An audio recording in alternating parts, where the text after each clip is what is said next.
যত গাড়ি আছে এগুলো ঢুকিয়ে দেন স্যার, এদিকে বলে ঢুকিয়ে দেন স্যার। ভাই আসুন, আপনি আগে আপনি শান্তি নেন, শান্তি নেন, চলুন।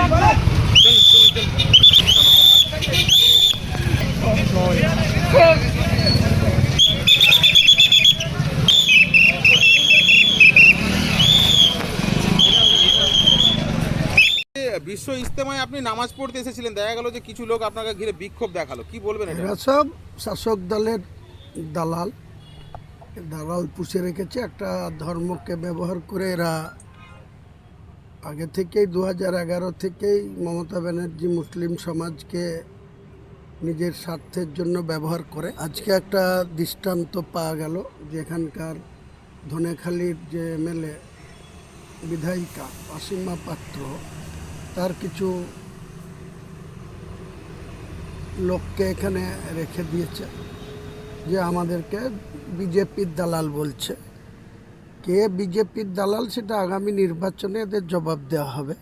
কারণ মমতা ব্যানার্জি নিজে বিজেপির সঙ্গে কতটা সম্পর্ক রেখে চলে, এনডিএর সঙ্গে ঘর করেছে, রেলমন্ত্রী হয়েছে, অটল বিহারী বাজপেয়ীর সঙ্গে মন্ত্রী সবাই ছিল। আজকে তাদের এমএলএ হুগলিতে দাঁড়িয়ে বলবে আমাকে বিজেপির দালাল, এর জবাব 26-এ ঠিক দিয়ে দেওয়া হবে। কোথাও কি তৃণমূল ভয় পাচ্ছে আপনাকে? নিশ্চয়ই ভয় পাচ্ছে, তা নাহলে একটা বিশ্ব ইজতেমা, মুসলমান সমাজের এত বড় একটা অনুষ্ঠান, যেখানে 6 মাস আগে থেকে এখানে সমস্ত স্ট্যান্ড তৈরি হচ্ছে, ক্যান্টিন আছে গোটা রাজ্যের বিভিন্ন জেলার। সেখানে আমার মতো একটা লোক, আমি তো কোনো কারোর জন্য এখানে রাজনীতি করতে আসিনি। আমি এখানে এসেছি, আমি শুক্রবার থেকে শুরু হবে। শুক্রবারে আমাদের ওখানে বাবরি মসজিদের জায়গায় 6 তারিখে ছিল শনিবার, তারপরের থেকে 3টে জুম্মা সেখানে নামাজ হয়। আমি সেই 3টে জুম্মাতে অ্যাটেন্ড করেছি, আবার 4র্থ জুম্মাতেও সামনে শুক্রবার 2 তারিখে অ্যাটেন্ড করব।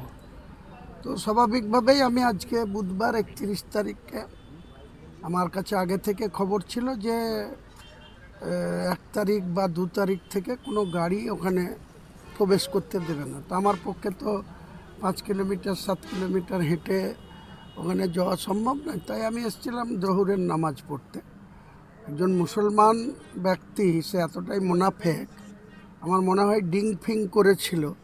সে আপনারা দেখলেন যে সে কী ধরনের অভদ্রতা, সেখানে গাড়ির সামনে দাঁড়িয়ে বলছে যে ঢুকতে দেবো না। তা বাংলাটা কি কারো বাবার সম্পত্তি নাকি যে কোনো জেলায় কেউ কাউকে ঢুকতে দেবে না? আমাকে বলা হচ্ছে ডাইরেক্ট যে বিজেপির দালাল। মমতা ব্যানার্জি কার দালাল? মমতা ব্যানার্জি যে মুসলিমদের ভোট নিয়ে এতদিন ধরে আরএসএসের দালালি করছে।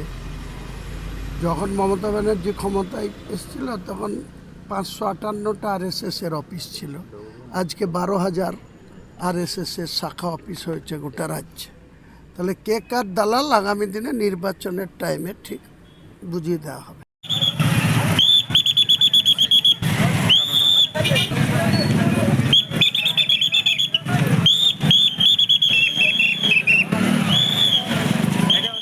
গতকাল হুমায়ুন সাহেবকে যেভাবে ব্যবহার করা হয়েছে, গো ব্যাক করা হয়েছে, এটা খুব দুঃখজনক ঘটনা বলে আমি মনে করি।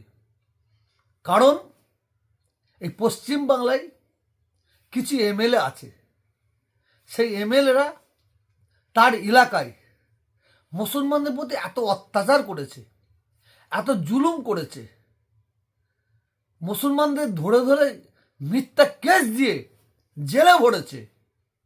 তারা হয়তো এই সবাই এসে লোক দিয়ে একটা অরাজকতা ঘটিয়ে দিয়ে বিজেপির দিকে আঙুল তুলতে পারে। কারণ বিজেপির দিকে আঙুল তুলে দিয়ে তারা 2026-এ আবার মুসলিমদের ভোটটা আবার কাছে টানার জন্য এই ধরনের ঘটনা ঘটাতে পারে বলে আমি মনে করি।